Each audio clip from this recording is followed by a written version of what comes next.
Good morning, everyone. My name is Akil Ross, and it's an honor to be a part of this great conference. And I'm joining you now from Irmo, South Carolina, and where I work in education consulting, formerly a principal. Had the honor of National Principal of the Year in 2018, and now I am professor of educational leadership at the University of South Carolina. So it is so exciting to be with everyone today. I want to thank David Lopez for his work in supporting me and the technical assistance and advice. Um, Today is going to really be about motivating teachers and your students. You're going to learn some practical ways that vision and mission, the alignment of vision and mission, can help motivate and empower your students and your staff. I'm going to give you some practical strategies that you can use right away in your schools to really energize your teacher force and motivate your students to get the maximum of their abilities. And so, in doing that, I really love telling stories. I love telling stories through poems. And as I look at this picture here, I'm reminded that our profession has changed drastically. We talk about the different things that we're doing because of um, COVID-19 and those adjustments that we're making, and we're all making that. And it was a Nobel laureate in literature, his name was Rudyard Kipling, who said, "No written word nor spoken plea can teach young minds who they should be. Now all the books on all the shelves, but what the teachers are themselves." And it's important to understand what this means, that our education, in a nutshell, is what happens in the relationship between the students and the teachers that they serve. And it's in that interaction that determines how well our schools are doing. And as I travel around the country, I've been visiting schools, especially during this time. While I see a lot of great things that are going on, I see a lot of frustrations, both on the sides of the students and on the side of the teachers. And these frustrations about being placed in a context or placed in a situation where they're losing control, or do not have the ability to feel empowered, the ability to feel in control, to get a grip on what's going on, all of the nuances that come with it, and the uncertainty has placed our teachers in a storm. And how do you survive in a storm? How do you motivate your teacher workforce in a storm?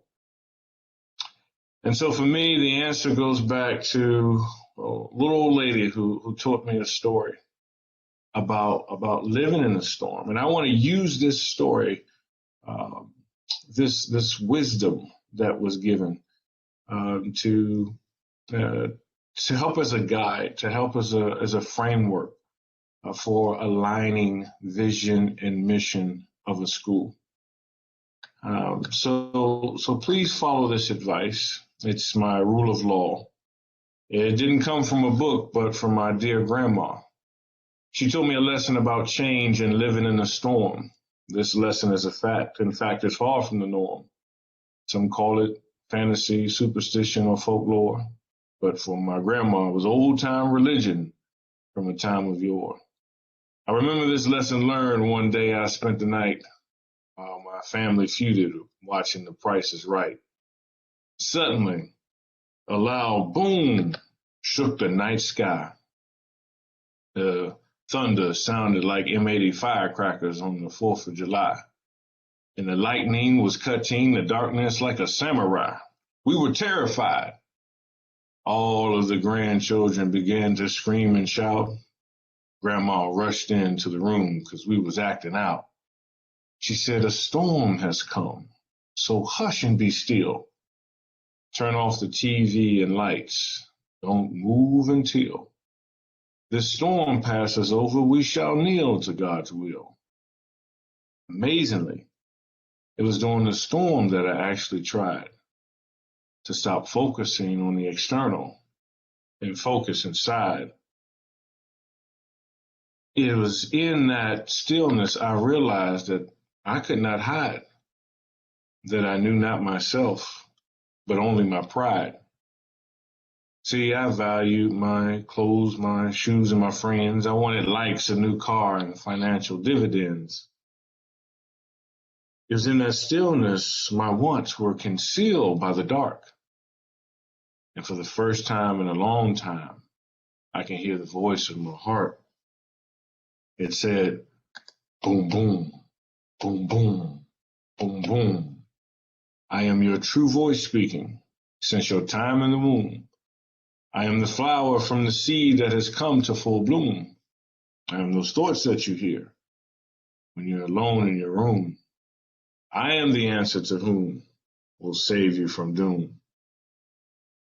It was during my stillness I realized I knew the answer to the question, who are you?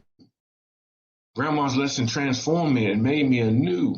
Now stay still in the storm until it passes through. To reveal the will of my heart and passion true. Be on the path with passion that God has for you.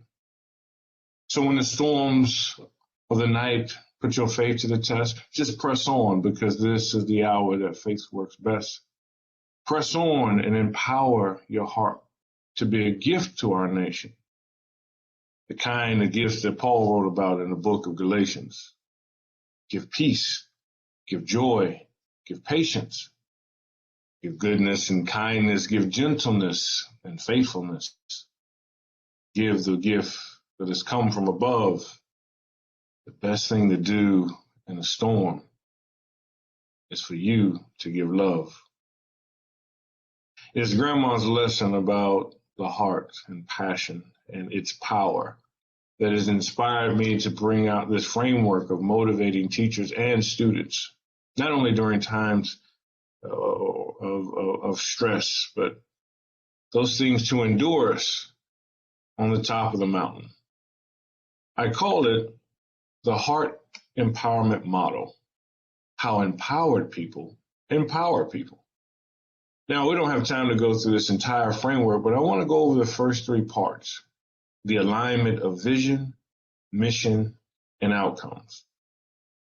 And it's this recharging empowerment model that energy flows from your heart through our work to our outcomes back into renewal of our hearts again, where we don't lose sight of what we're doing and we don't lose energy and the power and why we do it. And so the why is what we start with. That's the vision. I asked our teachers, why do you teach? Why do you do this work? My first day as a principal, I brought every person into the cafeteria and I asked them to write down the answer to this question. Why do you teach? Getting at that idea of vision. Sometimes we go to an organization and you will read the vision statement, but you are not of the vision statement. And so we want you to go past reading it. We want you to be the vision statement. And so I asked all of them to reply to this answer. And when they did, this is their response. All of the faculty and staff, in a nutshell, told me what they wanted and why they wanted it. They told me what their vision was. And so we took that and we started to find parallels. And you know how the word cloud works. What appears very large is said very often. What appears very small is not. And so we took the large words. What are the things that everybody is saying? And they were all saying that we prepare all students for productive lives. And that right there became it. It wasn't about graduation rates. It wasn't about test scores or scholarship totals or what college you were getting.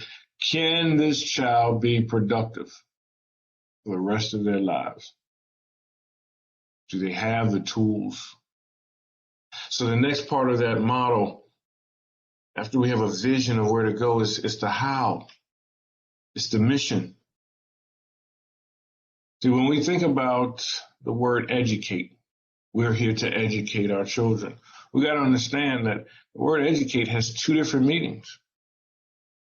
It comes from the Latin educare, which means to train up. We're familiar with that.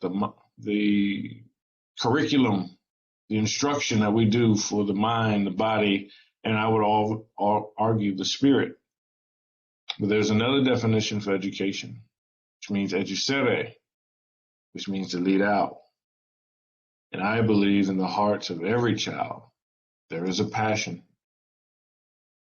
I believe what Peter believed, that each of us has been given a gift.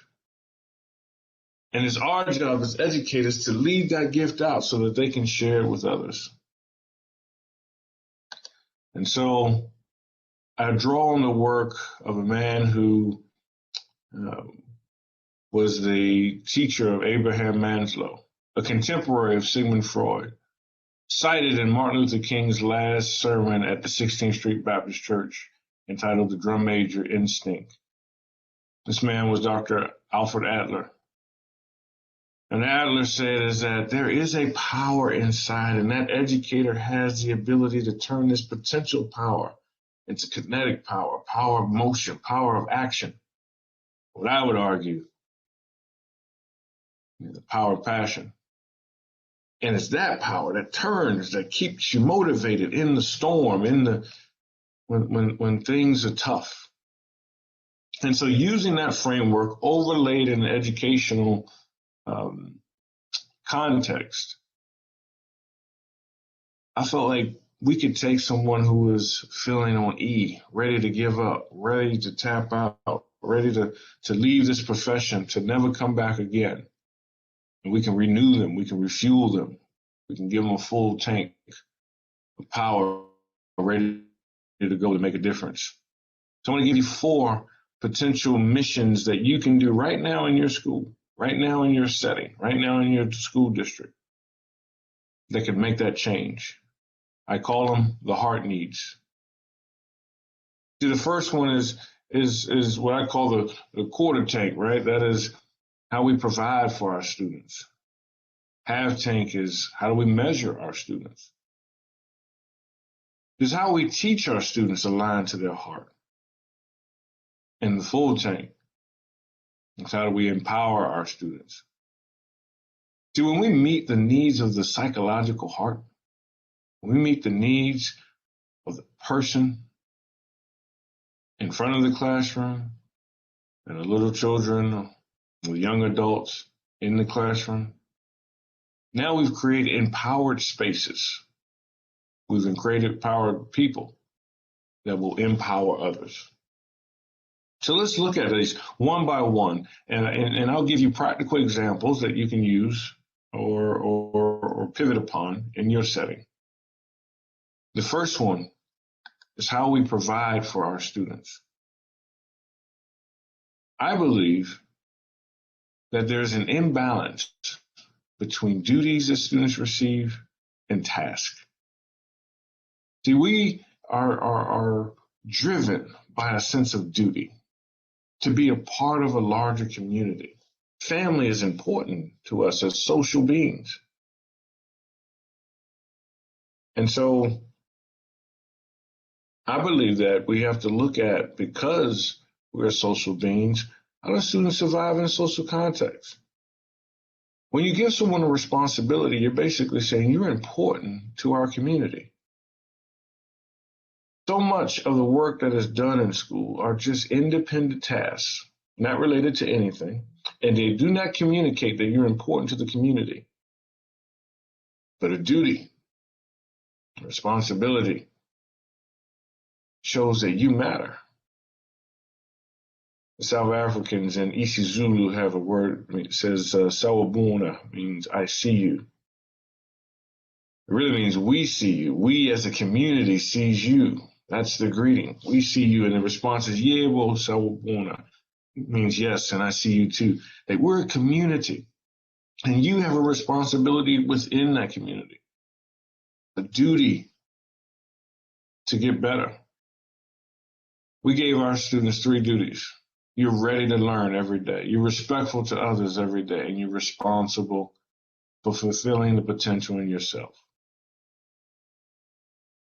We would say that each and every day. What responsibilities do you give your students? We even changed the discipline so that students had the responsibility for fixing their own behavior. We used to use suspensions and detentions. I was famous for that. I give somebody 3 days out of school suspension and wouldn't think twice about it. One of my school counselors came and said, you know what, Dr. Ross, this is not the purpose of discipline. You're punishing. Give students the responsibility of changing their own behavior. And so she recrafted D Hall. And the next time I went into the detention hall, it looked like this. And in this room, the students joined in circle and committed to 3 different things. They had 3 responsibilities about their behavior. No longer was it a place where you just sit and occupy time. The students would think about the impact of their actions and look at possibilities for others, other actions. Can you imagine you're sitting in D Hall and you have to think about the impact your action made? What are alternative actions? Some students just did not know there was another way to address that situation. And I think the most important, they were given the opportunity to repair their harm.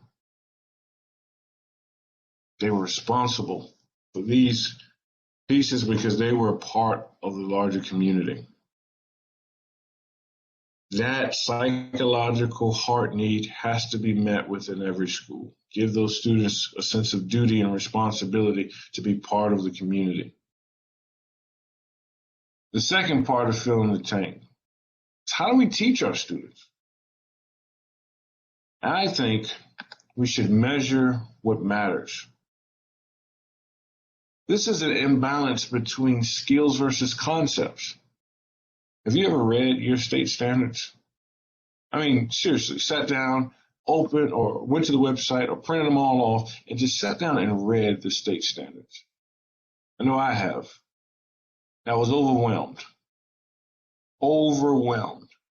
And I'm thinking, how is it that the least of my students was able to get through all of this information, and how is that teacher responsible for making sure that that student can understand all of it? It seemed like a fallacy, to be honest with you. There's some studies that I wish I could cite now, and we can do the research. It says it takes 220 days to teach all of these standards. 220 days when our teachers are contracted for 180 days of instruction. I did the count myself for my state. We had 180 standards in math, science, social studies, and English. We only have, and that's 180 days of instruction. That means one standard, not the indicators or sub-indicators, one standard a day has to be mastered. It's an impossible pace. Students weren't carrying the books, they were giving up, teachers were frustrated. And we looked at it and said, you know what, let's just measure what matters. Let's just focus on those things that matter. What will matter for their life, for them to be productive? And so when we start looking between the standards, we realized that there were some skills that are being missed. We were presenting a lot of concepts, but the skills were being missed. Students were just operating at base level skills. And so we said, how about we take these skills that appear over and over and over and over again in our curriculum, and we just focus on that skills, on those, building those skills up. We identified 4. And so instead of these large stacks of conceptual learning that were placed in a book, we just pivoted to these 4 skills. Because understanding showed up 61 times in the standard, analyzed 42 times. 41 times we were required to show demonstration. And 40 times students were required to develop an argument. And we realized, can they do these skills? Do they have these skills in their toolbox? I'll ask you this, Blue Ribbon. Any student who can do these 4 things at proficiency, is there a test that you worry about them failing? I don't think so. I think they can do well in any test. And so by understanding and knowing these skills and not having an imbalance between concepts and skill development, we can take our time. We can repeat. We can teach it again and reteach it again. We can look for field experiences that can help us with this. We can also meet heart need, measuring what matters. When you have a sense of accomplishment, you have that you see that you're improving, you're seeing that not only that you matter, but your work matters. This is an empowering experience. It will keep you coming in the next day and the day after that. You have the permission and the ability to know your students, know your teachers, and scale to those things that matter most. Some may call it the power standards. Or I think these are the essential skills that we want our students to have for life, not for the test. The third thing, we talk about how do we teach our students. I think there's an important lesson that maybe accountability or, I don't know, maybe scholarships or whatever has got us into this academic race where we're scared to fail. You can't come back from it. But you ask any person in life, and life is full of failures. It's interesting that to become an engineer in school, you can't get any failing grades, but an engineer in life, all they do is trial and error. I think we should teach our students to fail. Not the name of fail, that I'm a failure, but the acronym of fail. To face adversity in life. Life is full of challenges, twists and turns. But it's upon us and incumbent upon us to teach our students how to overcome this adversity. You know, very interesting enough that the day I was named National Principal of the Year, the next day I went to get a newspaper, and this is what popped up. He flunked third grade. Now he's the best high school principal in the nation. I was very embarrassed about this title. You take my best day in education and you compare it to my worst day in education, and I just wasn't too excited about this. And, you know, my wife said, "Did you even read the article?" I said, "No, I just read the clickbait, the title." Well, you read it. You know, the story is not so much about you, it's about how you overcome a failure, how you face this adversity. See, with third grade reading rates, it's almost rumored that prisons are built based on the failure rates of third graders in English language arts, and you were one of those. The statistics say that if you are not proficient or on grade level in ELA in the third grade, you're 4 times more likely to drop out of school than your proficient peers, 16 times more likely to end up in prison on the justice system than your proficient reading peers. What is it about your story that led to you being in a different setting, in a different place? And I had to think on that. You know, and that's what this article was about, my reflection on that difference of what happened for me. And I remember my first time in the third grade, I had a teacher who, you know, I had very low self-esteem, very low confidence in my ability, and she met my expectation.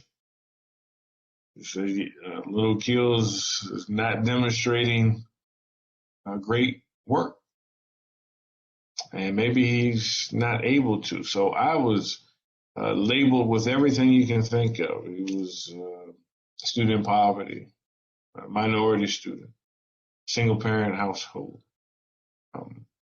He's LD resource student. I had all the labels that we can think of. And I failed. I got straight F's that third grade year. I failed citizenship. Like I wasn't even a good citizen.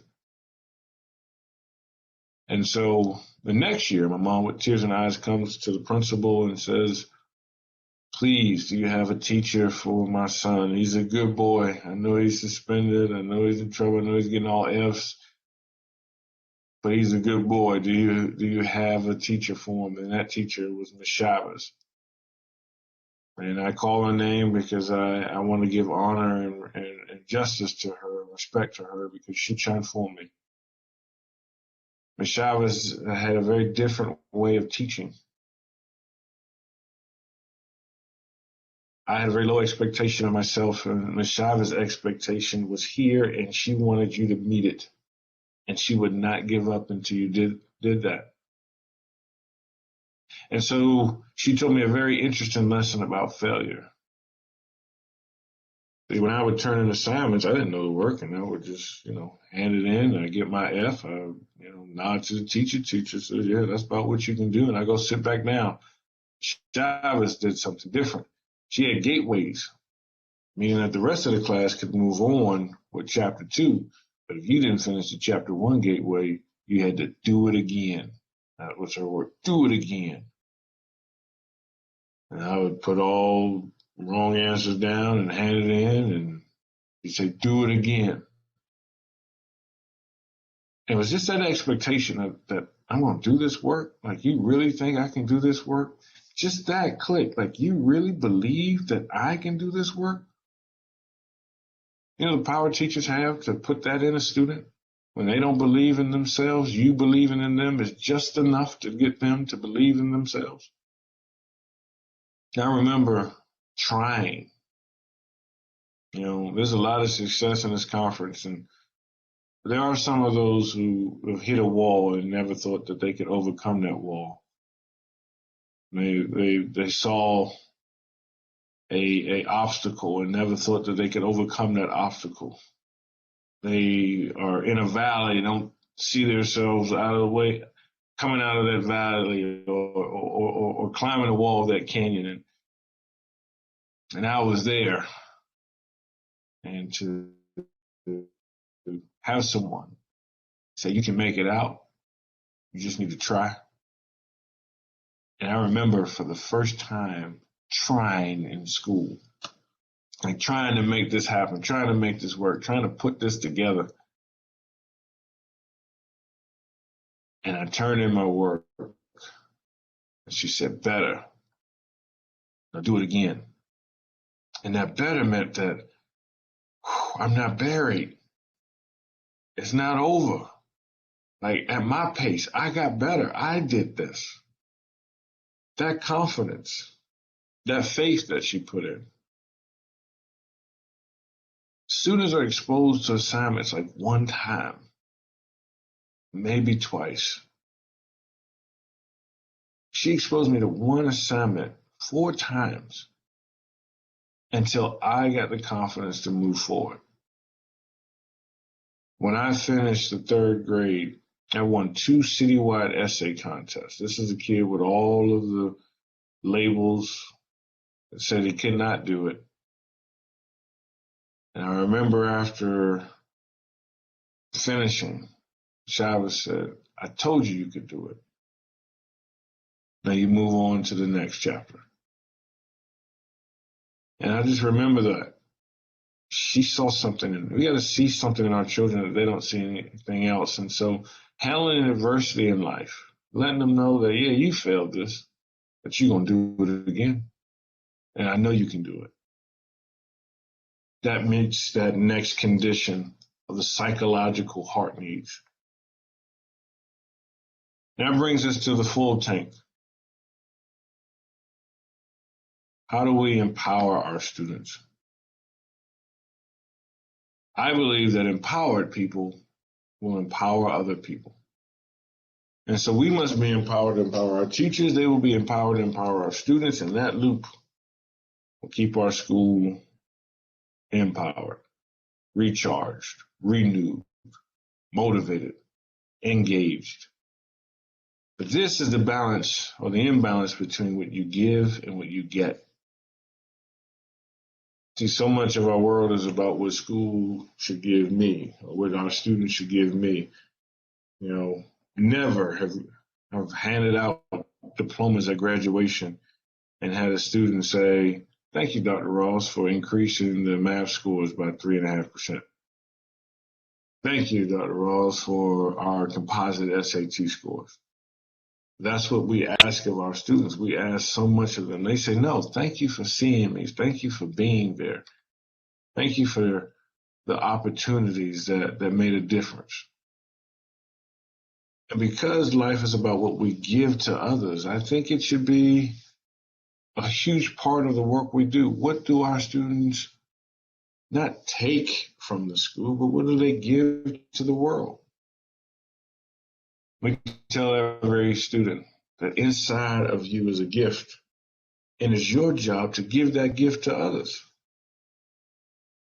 We believe when you do that, that you're empowered. We call that the heartbeat. We empower our heart, and we have this thing at our schools called One Heartbeat. And students will gather information, and we say you have 1,000 passions. Each one of you are different, but we have one heartbeat, one purpose in life, and that's to give back to others. And with 1,400 students assembled, when we do one heartbeat, and I'll say ready, and the entire school will go, they'll clap twice, boom, boom. And you hear that percussion, the sound of all the students clapping together, and you'll just hear it over again, boom, boom, boom, boom, boom, boom. It's a very powerful thing. Connects them to let them know that, yes, you're part of a family, that we're going to measure what matters, that we're going to give you responsibilities. We're going to believe in you and teach you how to overcome adversity. But more important, we're going to teach you how to give of yourself. Boom, boom, boom, boom, boom, boom. We call that the EKG, which means that an empowered student, someone who knows their gift and is able to give their gift. I ask you, are you empowered? Are your teachers empowered? Do they know their educational gifts? Or are they in a position where they can give that gift every day? The more you take someone from their empowered space, it's just a day closer to them leaving. But you can re-engage them in their empowered place. You'll watch some amazing things happen in your building. I wrote about this in my book, Empowering the Heart, Reviving and Renewing Today's Education, because I believe that our communities, we need that more and more. Our schools, we need this more and more. A framework for getting people re-engaged into the work of teaching. We have allowed accountability manuals and outside measures and metrics that don't matter to drain our power. We need to get back to the social science, the psychological needs, the heart needs that everyone needs to be motivated to do their tasks. Because this work of preparing our students for productive lives is the work. We must be about the alignment of that vision and mission. For the last thing, the ultimate outcome. Imagine a world where every child knows of themselves and can reach out to others to give that gift of love. This is obviously pre-COVID. They would call this a super spreader event right now. But you can't ever social distance a social being. So when we join again, we'll join believing that value does not come from what you have, but from what you are leaving. This is our heartbeat. I didn't know who needed a hug that day. I didn't know who had a bad morning, slept in the cold the night before. I didn't know who was doubtful of what life would bring the next day. I did know that when they joined the heartbeat, they received love, they received connection, they received a gift. So much of our work is about uncovering the gifts of others so that they can shine. And when that happens and you see that work, it motivates you to just give it one more day. I like to end with a story, and then I'll pause for questions. And this story is takes place in 1466, and it's about a block of marble that was carved from a Tuscany mine. And the commissioners commissioned a piece to go on top of the Great Basilica, and they went to the greatest sculptor of the day, and he said, we have cut this very expensive rock from a mine in Tuscany, and we would like it to be transformed into a masterpiece for our Great Basilica.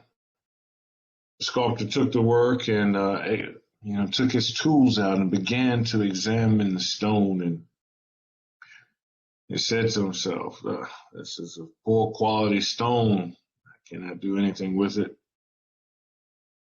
And he rejected the stone. And I think about 3 to 5 years later, a student of Donatello, a great sculptor, hits the scene, and the commissioners go to him and say, we heard that you are studied under the great Donatello. We've commissioned this large piece of marble. Could you make us a masterpiece from the stone? And the student takes out his tools, the sculptor, and he begins to work on it. And the stone is chipping away inconsistently and haphazardly, and it's not making the impact that he wants it to make. And he can fashion out some legs, and he says, this is a poor quality stone. I can do nothing with it. And he rejects it. Twice this stone sits outside to the elements, the wind, the rain, the snow, rejected. Then 20 years later, 2 decades, rejected, left alone, abandoned.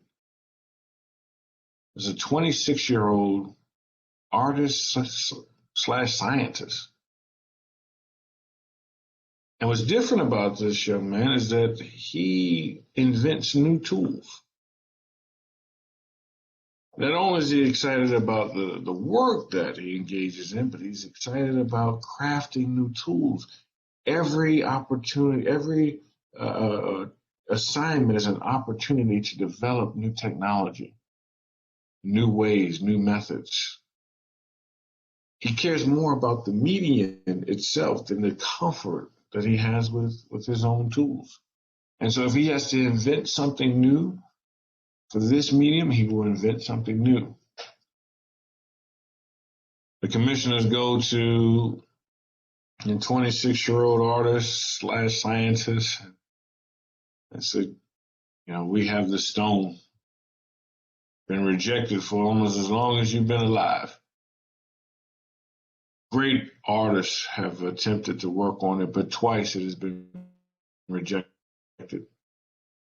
But we heard you have a new methodology. You don't use old tools. You invent new methods, new ways, new missions. You have incredible vision. Can you do something with the stone? And the artist said, I saw an angel in the marble, and I carved until I set it free. That artist was Michelangelo. And the work he did that day, arguably the most famous sculptor of our time, the David, saw an angel. That's vision. Carved. That's mission. Free. That's the outcomes. when you align the work of our people, of our artists, our teachers, our staff, our coaches, our paraprofessionals, our school counselors, when you align their work, their vision, their mission, the outcomes will be there. The motivation to do this work, it will be there. I believe this power is in each and every last one of us. And I saw this with a classroom visit. It was a visit kind of like we've seen. You know, this is a student in the back of the room not engaged, and the teacher's trying to engage the students. What was interesting is the student asked the teacher a question. It was a really good question. Why are we learning this stuff? Like, what is all this about? And the teacher looked at me, and I looked down, I looked away, I was like, this is your class. You're going to answer that. I'm just here to observe.